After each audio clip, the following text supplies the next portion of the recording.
여러분, 제가 퀴즈를 하나 내겠습니다. 삼각형의 내각의 크기의 합은 180도이다. 이는 참일까요, 거짓일까요? 우리가 학창시절에 배운 바에 의하면 이 명제는 참입니다. 하지만 이는 엄밀히 말하면 참이 아닌데요. 삼각형이 어떤 면 위에 있는지에 따라 삼각형의 내각의 크기의 합이 달라지기 때문입니다.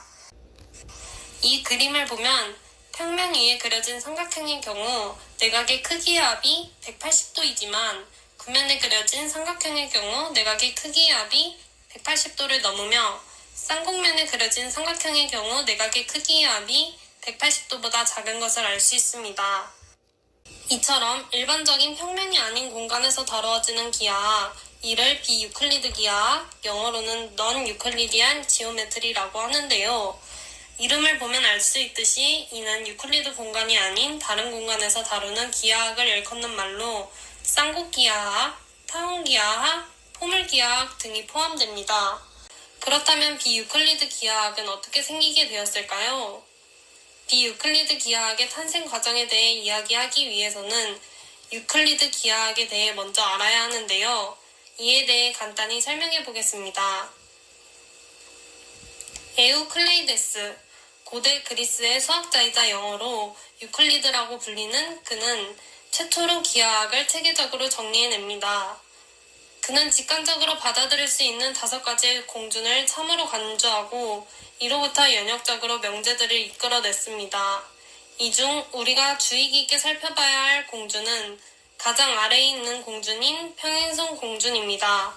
평행선 공준은 두 직선이 한 직선에서 만날 때 같은 쪽에 있는 내각의 크기의 합이 180도보다 작으면 이 두 직선을 연장할 때 180도보다 작은 내각을 이루는 쪽에서 반드시 만난다는 명제인데요.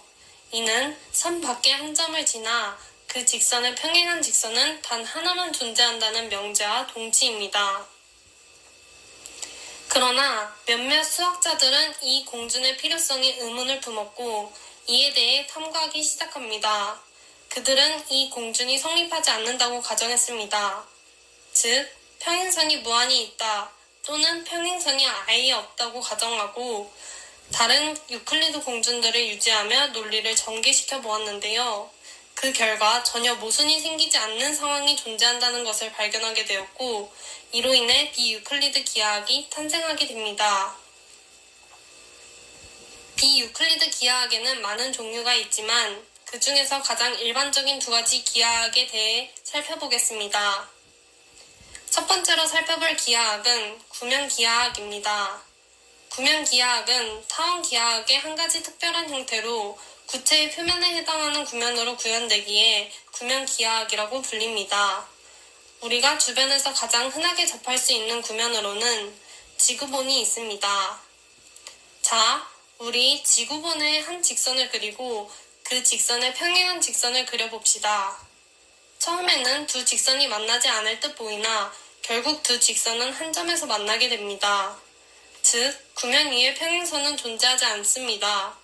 또한 앞서 말씀드렸듯이 구면 위의 삼각형의 내각의 크기의 합은 180도보다 큽니다.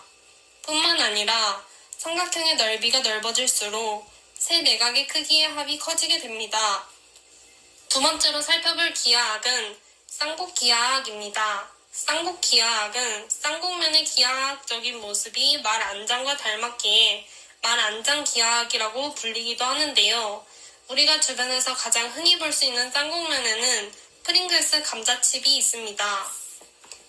프링글스 한 조각을 집어서 그 위에 한 직선을 그리고 그 직선과 평행한 직선을 그려봅시다. 지구본과 달리 프링글스에서는 수많은 평행선을 그릴 수 있을 것입니다. 이처럼 쌍곡면은 평행선이 무수히 많이 존재한다는 특징을 가지고 있습니다. 또한 앞서 말씀드린 대로 쌍곡면 위에 삼각형의 내각의 크기의 합이 180도보다 작고 삼각형의 넓이가 넓어질수록 내각의 크기의 합이 작아진다고 합니다. 지금까지 비유클리드 기하학에 대해 알아보았는데요. 비유클리드 기하학은 기존의 유클리드 기하학이 가지고 있던 절대적인 공리에 대한 믿음을 깨는 데에 큰 역할을 했습니다. 공리는 결국 구성하기 나름이고 공리 자체가 완전 무결한 명제는 아니라는 것을 보여주었던 것이죠. 작은 의심을 가진 수학자들의 노력으로 수학계는 또 다른 세계에 발을 들이게 되었습니다. 수학의 발전이 계속적으로 이루어지길 바라며 이 영상을 마치겠습니다. 끝까지 봐주셔서 감사합니다.